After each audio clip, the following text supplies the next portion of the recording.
ಈ ಹೋರಾಟದಲ್ಲಿ ಮಾತಾಡ್ತಾ ಇರ್ತಕ್ಕಂಥ ಎಲ್ಲ ಗೆಳೆಯರು, ಮಾತಾಡಿರ್ತಕ್ಕಂಥ ಗೆಳೆಯರುಗಳು ಅರಣ್ಯ ಇಲಾಖೆ ವಿಚಾರ ಹೇಳಿದ್ದಾರೆ. ನನಗಿವತ್ತು ಅರಣ್ಯ ಇಲಾಖೆಯವರು ನೋಡಿ ಸ್ವಲ್ಪ ನಗು ಬರ್ತಾ ಇದೆ. ಆ ನಗುವಿಗೆ ಏನ್ ಕಾರಣ ಅಂದ್ರೆ, ನಿಮಗೆ ಇಷ್ಟು ದೊಡ್ಡ ಆಫೀಸು ನಮ್ಮ ಸರ್ಕಾರ ಕಟ್ಟಿಸಿಕೊಟ್ಟು ನೀವು ಪೊಲೀಸರನ್ನು ಹಿಡಿಸಿ ಬ್ಯಾರಿಕೇಡ್ ಹಾಕಿ ನೀವು ಬಂದೋಬಸ್ತಾಗಿ ನಿಂತುಕೊಂಡು ರಕ್ಷಣೆ ಪಡಿತಿದ್ದೀರಲ್ಲ, ನಮ್ಮ ರೈತರು ಸಹಿತ ಇದೇ ತರ ಅವರವರ ಜಮೀನಿಗೆ ಬಂದೋಬಸ್ತ್ ಮಾಡಿ ಹೊರಗಿನಿಂದ ನೀವು ಬರಕ್ಕೂರು ಅಂತ ಹೇಳಿ ನಾವು ಬೇಲಿ ಹಾಕೊಂಡಿದ್ದೀವಿ ಅನ್ನೋದು ನಿಮಗೆ ಅರ್ಥ ಆಗುತ್ತೆ. ಏನು ಬಂದೋಬಸ್ತ್? ನಾನು ಹೋರಾಟದ ದಿಕ್ಕು ತಪ್ಪಿಸಬಾರದು ಅನ್ನೋದಕ್ಕೆ ಸುಮ್ಮನಾದೆ. ಅಲ್ಲೇ ಬುಡದಲ್ಲಿ ಪ್ರತಿಭಟನೆ ಮಾಡಿದ್ರೆ ಏನು ಅವ್ರು ಗಂಟು ಉದುರೋಗುತ್ತೆ? ಏನು ಉದುರೋಗೋದಿಲ್ಲ. ನಾವು ಸ್ವಲ್ಪ ಜನ ನೆರಳಲ್ಲಿ ಕುತ್ಕೋತಾ ಇದ್ವಿ. ಭಯ, ವಿಪರೀತವಾದ ಭಯ. ಆದರೆ ಅರಣ್ಯ ಇಲಾಖೆಯವರು ಮತ್ತು ನಮ್ಮ ಪೊಲೀಸ್ ಇಲಾಖೆಯ ಸಹೋದರರ ನಡುವೆ ಒಂದು ನಾನು ವಿನಂತಿಯನ್ನು ಮಾಡುತ್ತೇನೆ. ಅರಣ್ಯ ಇಲಾಖೆಯವರು ಸೃಷ್ಟಿ ಮಾಡಿರ್ತಕ್ಕಂಥ ಗೊಂದಲದ ಕಾರಣಕ್ಕಾಗಿ ಈ ಭಾಗದಲ್ಲಿ ಕೆಲವು ವರ್ಷಗಳ ಹಿಂದೆ ಹಲವಾರು ಪ್ರಾಣಗಳ ಬಲಿದಾನ ಆಗುವಂತಾಯಿತು. ಅರಣ್ಯ ಇಲಾಖೆ ಉಪದ್ರ ಮಾಡಿದ್ರಿ, ಬಂದು ಆಫೀಸಲ್ಲಿ ಬಂದು ಎಸಿ ರೂಮಲ್ಲಿ ಕೂತ್ರಿ. ಕೊನೆಗೆ ಸಂಘರ್ಷಕ್ಕೆ ಒಳಗಾದದ್ದು ಯಾರು ಅಂದ್ರೆ ನಮ್ಮ ಪೊಲೀಸ್ ಇಲಾಖೆಯ ಸಹೋದರರು ಮತ್ತು ಸಾಮಾನ್ಯ ಜನ. ಸಮಸ್ಯೆ ಸೃಷ್ಟಿ ಮಾಡಿದ್ಯಾರು? ಅರಣ್ಯ ಇಲಾಖೆಯವರು. ಅರಣ್ಯ ಇಲಾಖೆಯವರ ಸಮಸ್ಯೆ ಏನಿದೆ? ನೀವೆಲ್ಲ ಮಾತಾಡ್ತಾ ಇದ್ದೀರಿ, ಸೆಕ್ಷನ್ 4, ಸೆಕ್ಷನ್ 17 ಎಲ್ಲ ಹೇಳ್ತಾ ಇದ್ದೀರಿ ನೀವು. ಇವತ್ತು ಗಂಭೀರವಾಗಿ ಅರಣ್ಯ ಇಲಾಖೆ ಗಮನಿಸಬೇಕಾಗಿರೋ ಸಂಗತಿ ಏನು ಅಂದ್ರೆ, ಕರ್ನಾಟಕ ಸರ್ಕಾರ ಇರಬಹುದು, ಕೇಂದ್ರ ಸರ್ಕಾರ ಇರಬಹುದು, ಇವತ್ತು ದತ್ತಕವಾದಂತಹ ಅಧಿಕಾರವನ್ನು ಕೊಟ್ಟು ಒಂದು ಫಾರೆಸ್ಟ್ ಸೆಟಲ್ಮೆಂಟ್ ಆಫೀಸರ್ ಅನ್ನು ನೇಮಕ ಮಾಡಿದ್ದಾರೆ. ನೀವು ಅರಣ್ಯ ಇಲಾಖೆಯ ಅಧಿಕಾರಿಗಳು ಆಳುವಂತಹ ವ್ಯಕ್ತಿಗಳಿಗೆ, ಅರಣ್ಯ ಸಚಿವರುಗಳಿಗೆ, ಜನಪ್ರತಿನಿಧಿಗಳಿಗೆ ತಪ್ಪು ಮಾಹಿತಿಯನ್ನು ಕೊಡ್ತಾ ಇದ್ದೀರಿ ಅನ್ನೋದನ್ನು ನಾವು ಇವತ್ತು ಅರ್ಥ ಮಾಡ್ಕೋಬೇಕು. ಇವತ್ತು ಸೆಕ್ಷನ್ 4 ಅಂತ ಘೋಷಣೆ ಆದಮೇಲೆ ಅದನ್ನು ಸೆಟಲ್ಮೆಂಟ್ ಮಾಡಬೇಕಾದ್ರೆ ಸೆಟಲ್ಮೆಂಟ್ ಆಫೀಸರ್ಗೆ ಮಾತ್ರ ಅಧಿಕಾರ ಇರೋದು ಅಂತ ಅರಣ್ಯ ಕಾಯ್ದೆ ಹೇಳುತ್ತೆ. ಇವರು ಅರಣ್ಯ ಅಧಿಕಾರಿಗಳನ್ನು ಕೇಳಿದ್ರೆ ಅವರು ಸೆಟಲ್ಮೆಂಟ್ ಮಾಡಿ ಕೊಟ್ಟ ಸ್ಕೆಚ್ಚಿಗೂ ಇವರು ಸಹಿಯನ್ನ ಮಾಡದೆ ಇಟ್ಟುಕೊಂಡು ಕೂತಿದ್ದಾರೆ. ಅರಣ್ಯ ಇಲಾಖೆ ಮಾಡತಕ್ಕಂಥ ಈ ಸುಳ್ಳುಗಳು ಬಾರಿ ಬೇಗ ಜನರ ಎದುರುಗಡೆ ಅನಾವರಣ ದಾಖಲೆ ಸಮೇತ ಆಗ್ತದೆ. ಫಾರೆಸ್ಟ್ ಸೆಟಲ್ಮೆಂಟ್ ಆಫೀಸರ್ ಮಾಡಿ ಸೆಟಲ್ ಮಾಡಿದ್ದನ್ನ ನಿಮಗೆ ಬಿಟ್ಕೊಡಕ್ ಆಗಲ್ಲ ಅಂತ ನಿಮಗೆ ಅಭಿಪ್ರಾಯ ಇದ್ರೆ ನೀವು ನಮ್ಮ ಎದುರುಗಡೆ ಇವತ್ತು ಹೇಳಬೇಕು, ನಮ್ಮ ಹತ್ರ ಇಂಥದ್ದೊಂದು ದಾರಿ ಇದೆ, ಆ ದಾರಿಯ ಮುಖೇನ ಒತ್ತುವರಿದಾರರನ್ನ, ಕೃಷ್ಣನಾಯಕರ ಜಮೀನನ್ನ ನಾವು ಉಳಿಸಿಕೊಡ್ತೇವೆ ಅನ್ನುವಂತ ಮಾತನ್ನು ನಿಮ್ಗೆ ಹೇಳಲಿಕ್ಕೆ ಶಕ್ತಿ ಇದೆ ಅಂದ್ರೆ ಶಕ್ತಿ ಇಲ್ಲ.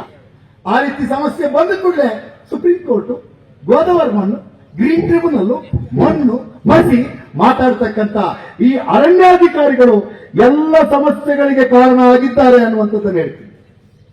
ಮತ್ತು ನೀವು ಗಮನಿಸ್ತಿರ್ತೀರಿ, ಈ ಅರಣ್ಯ ಅಧಿಕಾರಿಗಳು ಅಲ್ಲಲ್ಲಿ ಬಂದಾಗ ಒಂದೊಂದ್ಸತಿ ಸ್ಟೈಲ್ ಆಗಿ ಒಂದೊಂದು ಟಿ ಶರ್ಟ್ ಹಾಕೊಂಡಿರ್ತಾರೆ ನಾರಾಯಣ ಅವರೇ.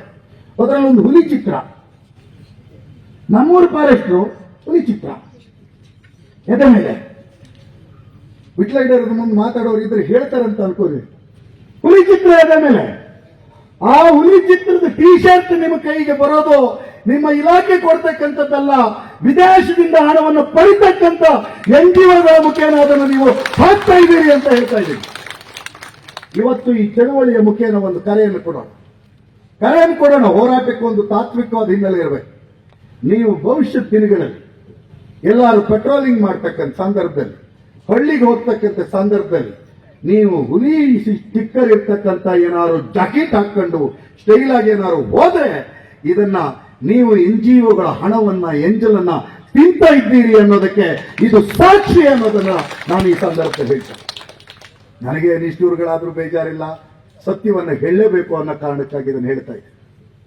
ಬಗಾದಿ ಗೌತಮ್ ಅಂತಕ್ಕಂಥ ಒಬ್ರು DC ಇದ್ರು ಚಿಕ್ಕಮಗಳೂರು. ಆ DC ಅರಣ್ಯ ಇಲಾಖೆಯವರು ಸಂಬಂಧಪಟ್ಟಂತ ಒಂದು ರೆಸಾರ್ಟ್ ಇದೆ, ಲಕ್ಕವಳ್ಳಿಯಲ್ಲಿ ರಿವರ್ ಟರ್ನ್ ರೆಸಾರ್ಟ್ ಅಂತ. ಆ ರೆಸಾರ್ಟ್ ನಲ್ಲಿ ಸರ್ಕಾರ ಜಂಟಿಯಾಗಿ ಸರ್ವೆಯನ್ನು ಮಾಡಬೇಕು, ಇನ್ಹಾಬಿಟೆಂಟ್ಸ್ ಅನ್ನು ಗುರುತಿಸಬೇಕು, ಒತ್ತುವರಿಯಾಗಿರ್ತಕ್ಕಂಥ ಜಾಗವನ್ನು ಗುರುತಿಸಿ ಸ್ಕೆಚ್ ಅನ್ನು ಮಾಡಬೇಕು ಅಂತ ಜಂಟಿ ಸರ್ವೆಯನ್ನು ಮಾಡಲಿಕ್ಕೆ ಕೊಟ್ಟಾಗ ಮಿಸ್ಟರ್ ಬಗಾದಿ ಗೌತಮ್ ಅಂತಕ್ಕಂಥ DC ಅರಣ್ಯ ಇಲಾಖೆಯವರ ರಿವರ್ಟನ್ ರೆಸಾರ್ಟ್ ಅಲ್ಲಿ ಕುತ್ಕೊಂಡು ಒಬ್ಬ ಸರ್ವೇಯರ್ ಮಗ್ದ ಹೇಳ್ತಾನೆ, ಸರ್ ನಾವು ಸತ್ಯವನ್ನು ವರದಿ ಕೊಡಬೇಕು. ಹಲವು ಕಡೆ ಮನೆ ಕಟ್ಟಿಕೊಂಡಿದ್ದಾರೆ, ನೀರಿನ ಮೂಲಗಳಿವೆ, ಕೃಷಿ ಮಾಡಿಕೊಂಡಿದ್ದಾರೆ, ತಲತಲಾಂತರದಿಂದ ಬದುಕಿದ್ದಾರೆ. ಆ ಬದುಕಿರ್ತಕ್ಕಂಥದ್ದನ್ನ ನಾನು ನೋಟ್ ಮಾಡಬೇಕಾಗ್ತದೆ ಅಂತ ಹೇಳಿದಾಗ ಬಗಾದಿ ಗೌತಮ್ ಅವರು ಹೇಳ್ತಾರೆ ಆ ಸರ್ವೇಯರ್ಗೆ, ನಿನ್ನ ಎದೆ ಮೇಲೆ ಒದಿತೀನಿ, ಅರಣ್ಯ ಇಲಾಖೆಯವರು ಏನು ಸ್ಕೆಚ್ ಮಾಡ್ತಾರೆ ಅದಕ್ಕೆ ನೀನು ಸೈನ್ ಮಾಡು ಅಂತ ಹೇಳ್ತಾರೆ. ನಾನು ಇದನ್ನು ದೇವರ ಮೇಲೆ ಪ್ರಮಾಣ ಮಾಡಿ ಪೊಡಮುಟ್ಟಿ ಈ ಸತ್ಯವನ್ನು ಹೇಳ್ತೇನೆ. ಅಂತಹ ಮೂರ್ಖ ಜನವಿರೋಧಿ ಅಧಿಕಾರಿಗಳಿಂದ ಇವತ್ತು ನಮಗೆ ಸಮಸ್ಯೆ ಆಗ್ತಾ ಇದೆ ಅನ್ನುವಂಥದ್ದನ್ನ ನಾವು ಅರ್ಥ ಮಾಡ್ಕೋಬೇಕು. ಕೆಲವರಿಗೆ ನಾವು ಇದನ್ನು ಹೇಳಿದಾಗ ಅಸಹನೆ ಆಗ್ತದೆ, ಅಸಹನೆಗಳ ರೂಪಗಳು ಬರ್ತವೆ. ಸತ್ಯವನ್ನು ಒಪ್ಕೊಳ್ತಕ್ಕಂಥದ್ದನ್ನ ನಮಗೆ ಗೊತ್ತಿರಬೇಕು. ನಮಗೆ ಬೇರೆ ಸಾಕ್ಷಿ ಹೇಳಕ್ಕಾಗಲ್ಲ. ರಿವರ್ಟನ್ ರೆಸಾರ್ಟ್ ಅಲ್ಲಿ ನೀವು ಕೂತಿದ್ದೌದು, ನಿಮಗೆ ಜಿಲ್ಲಾಧಿಕಾರಿ ಕಚೇರಿ ಇದ್ದ ಮೇಲೆ ನೀವು ಜಿಲ್ಲಾಧಿಕಾರಿಗಳ ಕಚೇರಿಯಲ್ಲಿ ಕೂರದೆ ಈ ಸರ್ವೇಯರ್ಗಳನ್ನ ರಿವರ್ಟನ್ ರೆಸಾರ್ಟ್ ಅಲ್ಲಿ ಯಾಕೆ ತಂದು ಕೂರಿಸ್ತೀರಂದ್ರೆ, ಜನಪ್ರತಿನಿಧಿಗಳು ಏನಾದರೂ ಬೇರೆ ಬೇರೆ ಅಹವಾಲು ಇಟ್ಕೊಂಡು ಡಿಸಿ ಕಚೇರಿಗೆ ಹೋದ್ರೆ ಇವರು ಕೂತ್ಕೊಂಡು NGOಗಳ ಜೊತೆ ಟಿ ಶರ್ಟ್ ಹಂಚ್ಕೊಳ್ತಾ ಪಾರ್ಟಿ ಮಾಡ್ತಾ ಕೂತಿರ್ತಕ್ಕಂಥ ಸಂಗತಿ ಗೊತ್ತಾಗುತ್ತೆ ಅನ್ನೋ ಕಾರಣಕ್ಕಾಗಿ ರಿವರ್ಟನ್ ರೆಸಾರ್ಟ್ ಅಲ್ಲಿ ಕೂತ್ಕೊಂಡು ಬಗಾದಿ ಗೌತಮ್ ಸರ್ವೇಯರ್ಗಳಿಗೆ ಎದೆ ಮೇಲೆ ಒದಿತೀನಿ ಅಂತ ಹೇಳ್ತಾರೆ. ನಾನು ಇವತ್ತು ಈ ಸಂದರ್ಭದಲ್ಲಿ, ಸರ್ ನೀವು ಎದೆ ಮೇಲಾರು ಒದಿರಿ, ನನ್ನ ಕೆಲಸನಾರು ತೆಗಿರಿ, ನಾನು ಸತ್ಯವನ್ನು ಬಿಟ್ಟು ಬೇರೆ ವರದಿ ಕೊಡ್ಲಿಕ್ಕೆ ಆಗಲ್ಲ ಅಂತ ಹೇಳಿರ್ತಕ್ಕಂಥ ಆ ರೆವಿನ್ಯೂ ಇಲಾಖೆಯ ಸರ್ವೇಯರ್ಗೆ ಪಾದವನ್ನು ಮುಟ್ಟಿ ನಿಮ್ಮೆಲ್ಲರ ಪರವಾಗಿ ನಾನು ನಮಸ್ಕಾರಗಳನ್ನು ಅಭಿನಂದನೆಗಳನ್ನು ಸಲ್ಲಿಸ್ತೀನಿ. ಆ ಗೆಳೆಯ ಎಲ್ಲಿದ್ರು ನಮ್ಮ ಮಾತನ್ನು ಕೇಳ್ತೀನಿ. ಹೀಗಿರುವಾಗ ಸೆಕ್ಷನ್ 4 ಸೆಕ್ಷನ್ 17 ಆಗಕ್ಕೆ ನಮ್ಮ ಜನಪ್ರತಿನಿಧಿಗಳು ನಮ್ಮ ಅಧಿಕಾರಿಗಳನ್ನು ಕೂರಿಸ್ಕೊಂಡು ಕೇಳಬೇಕು. ಈ ಅಧಿಕಾರಿಗಳು ಬಾರಿ ಮಜಾ ಇರ್ತಾರೆ. ಇವ್ರ ಮಜಾ ಹೆಂಗೆ ಅಂದ್ರೆ, ಇವರ ಅವಧಿಯಲ್ಲಿ ಏನೂ ಕಿರಿಕಿರಿ ಆಗದಿದ್ದಂಗೆ ಇವ್ರದೊಂದು 3 ವರ್ಷ ಪೀರಿಯಡ್ ಬಿಟ್ಟು ಮತ್ತೊಂದು ಡಿವಿಷನ್ಗೆ ಹೋಗಿಬಿಟ್ರೆ ಅಣ್ಣ ಬಾಂಡ್ ಹ್ಯಾಪಿ ಮ್ಯಾನ್. ನಮಗೆ ಅವರು ಬೇಕಾಗಿಲ್ಲ, ಸಮಸ್ಯೆಯನ್ನು ಬಗೆಹರಿಸತಕ್ಕಂಥ ವ್ಯಕ್ತಿಗಳು ಬೇಕಾಗ್ತಿದ್ದಾರೆ. ತಪ್ಪು ಮಾಹಿತಿಗಳನ್ನು ಕೊಡ್ತಕ್ಕಂಥ ವ್ಯಕ್ತಿಗಳು ಬೇಕಾಗಿಲ್ಲ. ನೀವು ತಪ್ಪು ಮಾಹಿತಿಗಳನ್ನು ಕೊಡ್ತಾ ಇರೋದು ನಮಗೆ ಗೊತ್ತಾಗ್ತಾ ಇದೆ. ನೀವು ದ್ರೋಹ ಮಾಡ್ತಿರ್ತಕ್ಕಂಥದ್ದು ನಮ್ಮೂರಿನ ಜನಕ್ಕಲ್ಲ, ನಿಮ್ಮ ಹೆತ್ತವ್ವನಿಗೆ ಅಂತ ಹೇಳಿ ನೀವು ನೆನಪು ಮಾಡ್ಕೊ. ನಿಮಗೂ ರಿಟೈರ್ಮೆಂಟ್ ಆಗುತ್ತೆ, ನೀವು ರೈತರ ಮಕ್ಕಳಿದ್ದೀರಿ. ಅವತ್ತು ನಿಮ್ಮ ಕೃಷಿ ಭೂಮಿಗೆ ಹೋದಾಗ ನೀವು ರಿಟೈರ್ಮೆಂಟ್ ಆದ್ಮೇಲೆ ಒಬ್ಬ ಅಧಿಕಾರಿ ಬಂದು, ಸರ್ ನಿಮ್ದು ಒತ್ತುವರಿ ಆಗಿದೆ, ಬೇಲಿ ತೆಗಿತೀನಿ ಅಂದಾಗ ನೀವು ಅಲ್ಲಿ ಅಡಿಕೆ ಗಿಡ, ಕಾಫಿ ಗಿಡ, ತೆಂಗಿನ ಗಿಡ ಅಥವಾ ಕೃಷಿ ಗದ್ದೆ ನಾಟಿ ಮಾಡಿದ್ರೆ ಆಗ ನಿಮಗೆ ಈ ನೋವು ಗೊತ್ತಾಗುತ್ತೆ. ನಾವು ಅದರಿಂದ ಈ ಸಂದರ್ಭದಲ್ಲಿ ಸುಳ್ಳು ಮಾಹಿತಿಗಳನ್ನು ಕೊಟ್ಟು ಹೇಳ್ತಕ್ಕಂಥ ಮನಸ್ಸುಗಳನ್ನ ನಾನು ನಯವಂಚಕರು ಅಂತ ನಾನು ಕರಿಬೇಕು. ಆ ನಯವಂಚಕ ಕೆಲಸಗಳನ್ನು ಮಾಡ್ತಕ್ಕಂಥವ್ರನ್ನ ಒಪ್ಪಕ್ಕಾಗೋದಿಲ್ಲ. ಆದ್ರೆ ಕಲ್ಗುಡ್ಡೆಯವರ ಸಮಸ್ಯೆ ಬೇರೆ ಇದೆ. ಇವತ್ತು ಕಲ್ಗುಡ್ಡೆಯಿಂದ ಪಾದಯಾತ್ರೆ ಮಾಡ್ಕೊಂಡು ಬಂದ್ರಲ್ಲ, ಮೊನ್ನೆ ಸಿದ್ಧತೆಗಾಗಿ ಸಭೆ ಸೇರಿದಾಗ ನಾನು ಹೇಳಿದೆ, ಕಲ್ಗುಡ್ಡೆಯಿಂದ ನಾರು ಬರಲಿ, ಮೆಣಸಿನಕಾಯಿಂದ ಬರಲಿ, 100 ಜನ ಬರಲಿ, 50 ಜನ ಬರಲಿ, 1000 ಜನ ಬರಲಿ, ಪ್ರಶ್ನೆ ಅದೆಲ್ಲ, ವಿಚಾರ ಮುಖ್ಯ ಆಗ್ತದೆ. ಹಾಗಾಗಿ ಅಂತಹ ಚಳವಳಿಗಳನ್ನ ಬೆಂಬಲಿಸಬೇಕು, ನಾವು ಓಡಾಡಬೇಕು ಅನ್ನುವಂತ ಮಾಹಿತಿಗಳನ್ನು ನಾನು ಆ ಸಂದರ್ಭದಲ್ಲಿ ಹಂಚಿಕೊಂಡೆ. ಸ್ನೇಹಿತರೆ, ಇವತ್ತು ನಮ್ಮ ಜಯರಾಜ್ ಅವರು ಬಾರಿ ಚೆನ್ನಾಗಿ ಹೇಳಿದ್ರು, ಯಾರಾದರೂ ಲೀಸಿಗೆ ಜಮೀನು ಕೊಡ್ತಕ್ಕಂಥ ಸಂದರ್ಭದಲ್ಲಿ ಸರ್ಕಾರದ ಏನು ಘೋಷಣೆ ಆಗಿದೆ, ನಮ್ಮ ಕೆಲವು ಬುದ್ಧಿವಂತರಾದ ಅರ್ಜಿ ಕೊಡಬೇಡಿ, ಕೊಟ್ಟರೆ ಒತ್ತುವರಿ ಮಾಡಿದ್ದಂತ ಗೊತ್ತಾಗುತ್ತೆ, ಇವಂದು ನಮ್ಮ ಹಳ್ಳಿಯಲ್ಲಿ ಪುಟ್ಲಾಗಿರಿ ಅಂತಾರೆ. ಏನು ಮಾಡಬೇಡಿ, ಸರ್ಕಾರ ಕಾಲ್ ಮಾಡಿದೆ, ಲೀಸಿಗೆ ಯಾರ್ಯಾರು ಅರ್ಜಿಯನ್ನು ಹಾಕಬೇಕು ಅಂತಿದ್ದೀರಿ ಆ ಅರ್ಜಿಯನ್ನು ಹಾಕಬೇಕು. ಸರ್ಕಾರಗಳು ಜನಪರವಾಗಿ ಇರುತ್ತೆ ಹೊರತು ಈ ಅಧಿಕಾರಿಗಳ ಪರವಾಗಿ ಅಲ್ಟಿಮೇಟ್ ಆಗಿ ನಿಲ್ಲಕ್ಕೆ ಸಾಧ್ಯ ಇಲ್ಲ ಅನ್ನುವಂಥದ್ದು ಸತ್ಯವನ್ನು ನಾವೆಲ್ಲರೂ ಅರ್ಥಕೋಬೇಕಾಗುತ್ತೆ. ಹಾಗಾದ್ರಿಂದ ದಯವಿಟ್ಟು ಪ್ರಜಾವಾಣಿ ವಿಶೇಷಾಂಕ ಎಲ್ಲರೂ ತಗೊಳ್ಳಿ, ಪ್ರಜಾವಾಣಿ ವಿಶೇಷಾಂಕ ತಗೊಳ್ಳಿ. ಅಲ್ಲಿ ಎಲ್ಲರೂ ನಮ್ಮನ್ನು ಅಕ್ಲೆಬ್ಸೋರೇ ಲೇಖನ ಬರೆದಿದ್ದಾರೆ, ಇಡೀ ಪ್ರಜಾವಾಣಿ ವಿಶೇಷಾಂಕ. ನನಗೆ ಪ್ರಜಾವಾಣಿ ಪತ್ರಿಕೆ ಬಗ್ಗೆ ಭಾರಿ ಗೌರವ ಮತ್ತು ಸದ್ಭಾವನೆ ಇದೆ, ನಾಡಿನ ಪ್ರಜ್ಞೆ ಮತ್ತು ಅಸ್ಮಿತೆಯ ಪ್ರತೀಕ. ಆದರೂ ಸಹ ಅದೇ ಪ್ರಜಾವಾಣಿಯವರು ಆ ಪ್ರಜಾವಾಣಿ ವಿಶೇಷಾಂಕದಲ್ಲಿ ಈ ವರ್ಷದ ದೀಪಾವಳಿ ವಿಶೇಷದಲ್ಲಿ ಕಟ್ಟಕಡೆಯ ಲೇಖನವನ್ನು, ನಮ್ಮ ವಿಠಲಗಿಡವರ ಲೇಖನವನ್ನು ಬರೆಸಿದ್ದಾರೆ. ದಯವಿಟ್ಟು ಹೋರಾಟಗಾರರು ಆ ಲೇಖನಗಳನ್ನು ತಕ್ಕೊಂಡು ಓದಿ ಅರಣ್ಯ ಕಾಯ್ದೆಯ ಸಮಸ್ಯೆಗಳೇನು, ಅವ್ರು ಹೇಳ್ತಿರೋದೇನು ಅಂತ ಅಧಿಕಾರಿಗಳನ್ನು ನೋಡ್ಬೇಕು. ವಯನಾಡಲ್ಲಿ ನೆಲ ಬಿದ್ದು ಹೋಯ್ತು, ಅದಕ್ಕಾಗಿ ನಿಮಗೆ ನೋಟಿಸ್ ಕೊಟ್ಟಿವಿ ಅಂತ. ನಾವು ಮನುಷ್ಯರೇ ಹೋಗಿದ್ದು ಗುಡ್ಡಗಳ ಕುಸಿತಲ್ಲ, ಬಂಡಿಗಡಿಯ ಮುನಿಯೂರಿನಲ್ಲಿ 5 ಅಡಿ ಗುಡ್ಡ ಕುಸಿತು ನಿಲ್ತಲ್ಲ, ಅಲ್ಲಿ ನೀವು ಮಾಡಿರ್ತಕ್ಕಂಥ ಅವೈಜ್ಞಾನಿಕ ಇಂಗುಗುಂಡಿಯಿಂದ ಅಲ್ಲಿ ಭೂಕುಸಿತ ಆಗಿದೆ ಅನ್ನುವಂಥ ಸತ್ಯವನ್ನು ನಿಮಗೆ ಒಪ್ಕೊಳ್ಳಿಕ್ಕೆ ಸಾಧ್ಯ ಆಗ್ತಾ ಇಲ್ಲ. ಒಂದು ನಮ್ಮ ಕರವಾರ ನವೀನ ಎಲ್ಲೋದಂತ ಗೊತ್ತಿಲ್ಲ, ಹೋರಾಟದ ಸಂದರ್ಭದಲ್ಲಿ ನಾವು ಯೋಚನೆ ಮಾಡಿದ್ವಿ. ಬಿದಿರು ಕಟ್ಟೆ ಬಂದಿತ್ತಲ್ಲ ವಿಟ್ಲೈಡರ್ 6 ವರ್ಷದ ಹಿಂದೆ, ಇವ್ರು ನೋಡ್ತೀವಿ ಫಾರೆಸ್ಟ್ನವ್ರು ಬಿದಿರು ಗಿಡ ಹಿಡಕ್ಕೆ ಬಂದಾಗಿದೆ. ಎಂತಕ್ಕೆ ಕೇಳುದು, ಎಲ್ಲ ಬಿದಿರು ಸತ್ತೋಗಿವೆ, ನಾವು ಬಿದಿರು ನೆಡ್ತೀವಿ ಅಂತ. ನಾವು ಅದು ಕೇಳುದು, ಮಂಗ ಮುಂಡೆವ, ಬೇಜಾರು ಮಾಡ್ಕೋಬೇಡಿ ಅಧಿಕಾರಿಗಳು, ನಮ್ದು ಹಳ್ಳಿ ಭಾಷೆಗೆ ಮಾತಾಡೋದು. ಮಂಗ ಮುಂಡೆವ, ಬಿದಿರು ಕಟ್ಟೆ ಬಂದ್ರೆ ಅದು ತನ್ನಿಂತಾನೆ ಬೀಜೋತ್ಪತ್ತಿಯಾಗಿ ಗಿಡ ಹುಟ್ಟು ಬರ್ತದೆ, ನೀವು ಹೋಗಿ ಕಟ್ಟಿ ಉರೋದು ಬೇಡ ಅಂತ ಅಂದ್ವಿ ನಾವು. ನಮ್ಮ ಹಳ್ಳಿ ಭಾಷೆ ಇದು, ಹಿಂಗೆ ಹೇಳ್ಬೇಕು. ಕಾರಣ ಈ ಸತ್ಯಗಳನ್ನು ನೀವು ಎಲ್ಲಿ ಅವರಿಗೆ ಜನರೆದುರುಗಡೆ ತೆರೆದಿಡಲಿಕ್ಕೆ ತಯಾರಿಲ್ಲ. NGOಗಳು ಬೇರೆ ಬೇರೆ ರೂಪದಲ್ಲಿ ನಮ್ಮ ಚಿಕ್ಕಮಗಳೂರು ಜಿಲ್ಲೆಯಲ್ಲಿದ್ದಾರೆ. ಅನಿಲ್ ಕುಲಾಸ್ ಅವರೇ, ನಾವು ಅವರೆಲ್ಲ ಇಲ್ಲಿ ಬರ್ತಿರ್ತಾರೆ. ಅವರೆಲ್ಲ ಕಾರಂತರ ಬಗ್ಗೆ ಮಾತಾಡಕ್ಕೆ, ಕುವೆಂಪು ಬಗ್ಗೆ ಮಾತಾಡಕ್ಕೆ, ತೇಜಸ್ವಿ ಬಗ್ಗೆ ಮಾತಾಡಕ್ಕೆ, ಬೇರೆ ಬೇರೆ ರೂಪ, ಬೇರೆ ಬೇರೆ ಸಂಘಟನೆ, ಬೇರೆ ಬೇರೆ ನೇತೃತ್ವ. ನಮಗ್ ಗೊತ್ತಾಗಲ್ಲ ಅವ್ರನ್ನ. ನಮಸ್ಕಾರ ಸ್ವಾಮಿ, ನಮಸ್ಕಾರ ಸ್ವಾಮಿ ಪಟ್ಟಿ ಬಿಡುಗಡೆ ಮಾಡ್ತೀವಿ ಒಂದು ದಿವಸ ಹೋರಾಟಗಾರರೆಲ್ಲ ಸೇರಿ. ಚಿಕ್ಕಮಗಳೂರು ಜಿಲ್ಲೆಯಲ್ಲಿ ನಾವು ಗುರುತಿಸಿದ್ದೇವೆ 23 ಜನ NGOಗಳ ಏಜೆಂಟ್ಗಳಿದ್ದಾರೆ. ವಿದೇಶಿ ಹಣಕ್ಕೆ ನಾಲಿಗೆಯನ್ನು ಚಾಚಿ ನಮ್ಮ ರೈತರುಗಳಿಗೆ, ಹಳ್ಳಿಗರಿಗೆ ದ್ರೋಹವನ್ನು ಮಾಡ್ತಕ್ಕಂಥ ಆ NGOಗಳನ್ನ ಯಾವುದೇ ರಾಜಕಾರಣಿಗಳು ಸಹಿತ ನಿಮ್ಮ ಮನೆ ಬಾಗಿಲ ಹತ್ರ ಬಿಟ್ಕೋಬಾರದು ಅನ್ನುವಂಥದ್ದು ಆಗ್ರಹ. ದಳ ಇರಲಿ, ಕಾಂಗ್ರೆಸ್ ಇರಲಿ, ಬಿಜೆಪಿ, BSP, AAP, KRS, ಯಾವ ಪಾರ್ಟಿ ಬೇಕಾರಾಗಿಲ್ಲ. ಆದ್ರಿಂದವ ಸಮಯ ಕಡಿಮೆ ಇದೆ. ನಿಮ್ ಬಗ್ಗೆ ಖುಷಿ ನನಗೆ. ನಾವೆಲ್ಲ ನೆರಳು ಹುಡುಕಿ ಕಟ್ಟೆ ಮೇಲೆ ಕೂತಿದ್ದೀವಿ. ನೀವು ಇದೀರಲ್ಲ, ನಿಮ್ಮ ತಾಯಂದು, ನೀವು ಕಾಲ ಮಡಚಿ ಆ ನೆಲದ ಮೇಲೆ ಕೂತಿದ್ದೀರಲ್ಲ, ನಿಮ್ಮ ನಿಟ್ಟುಸಿರಿನ ಶಾಪಗಳು ನಿಮಗೆ ತೊಂದರೆ ಮಾಡತಕ್ಕಂಥ ಯಾವುದೇ ಸರ್ಕಾರಗಳಿಗೆ ತಟ್ಟುತ್ತದೆ ಅನ್ನುವಂಥ ಸಂಗತಿಗಳನ್ನು ನಾವು ಅರ್ಥ ಮಾಡ್ಕೋಬೇಕು. ಸ್ನೇಹಿತರೆ, ಕೇಂದ್ರದವರು ಬಂದ್ರೆ ರಾಜ್ಯ ಅಂದಾಯ್ತು, ರಾಜ್ಯದವರು ಬಂದ್ರೆ ಕೇಂದ್ರ ಅಂದಾಯ್ತು. ನಾನು ಒಂದು ಪಕ್ಷದಲ್ಲಿ ಇದ್ದೀನಿ, ಅದರಲ್ಲೇನು ಪ್ರಶ್ನೆ ಇಲ್ಲ. ಆದ್ರೆ ನಮ್ಮ ಪ್ರಶ್ನೆ ಅದಲ್ಲ. ಕೇಂದ್ರ ರಾಜ್ಯ ಅದೆಲ್ಲ ಬೇಡ ನಮಗೆ.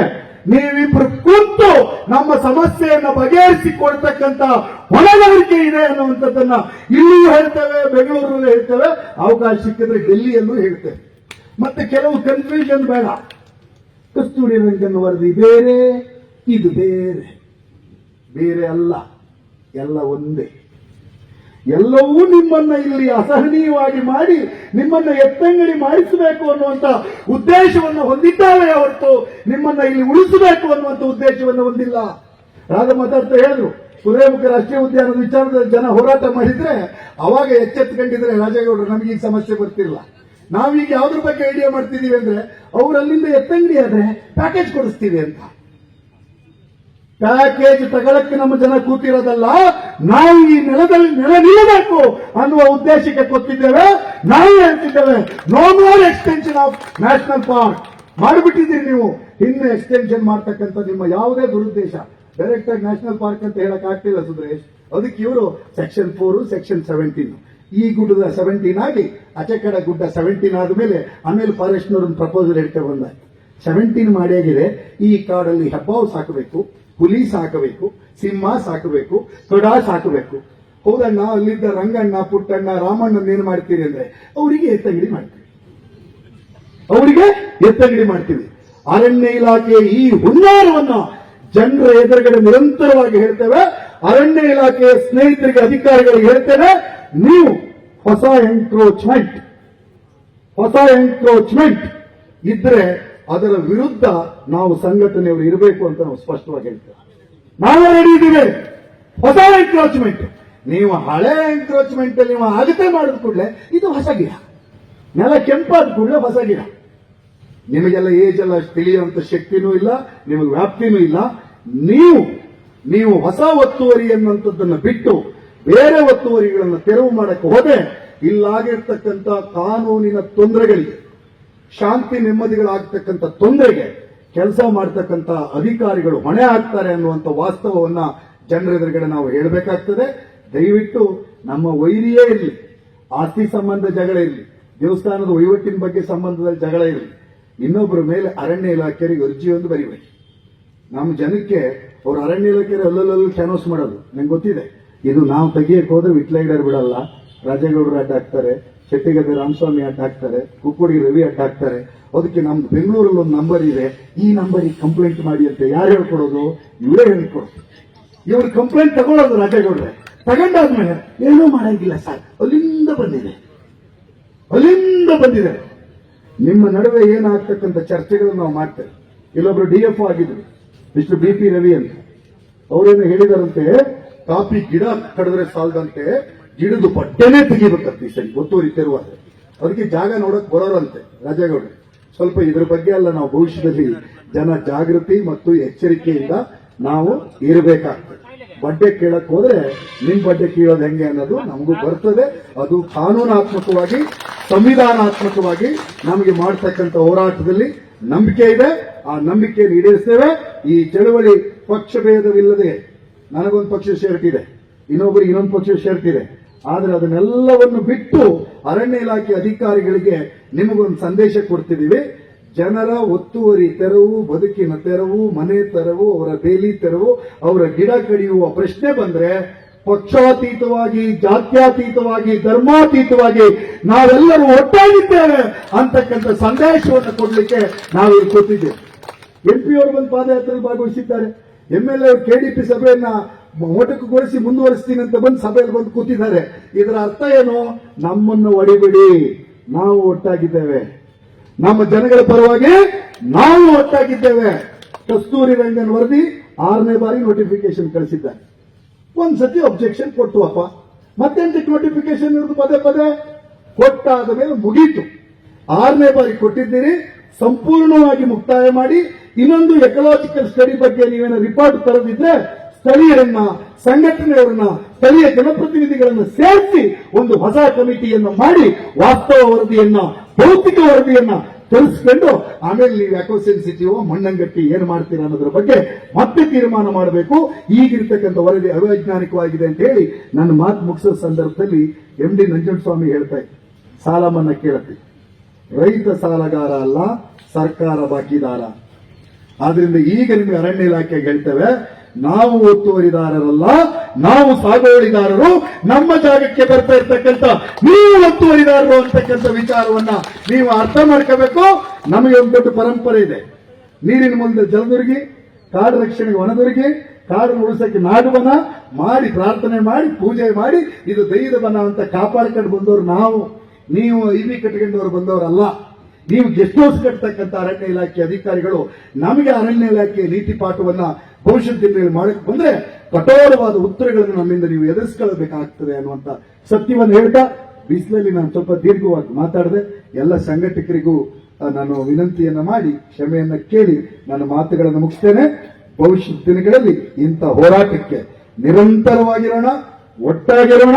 ನಮ್ಮನ್ನು ಒಡೆಯಲು ಹಲವು ಕಥೆಗಳನ್ನು ಹಿಡಿದುಕೊಂಡು ಬರುವ ಯಾರೇ ಜನರನ್ನಾದ್ರೂ ಸಹಿತ ನೆಲವಾಸಿಗಳ ಪರವಾಗಿರ್ತಕ್ಕಂಥವ್ರ ಜೊತೆಗೆ ನಾವು ಇರ್ತೇವೆ ಅನ್ನುವಂಥ ಸಂಕಲ್ಪವನ್ನ ನಾವು ಕೊಡೋಣ ಅಂತ ಹೇಳಿ ನಾನು ಮಾತನ್ನು ಮುಗಿಸ್ತೇನೆ. ಧನ್ಯವಾದಗಳು.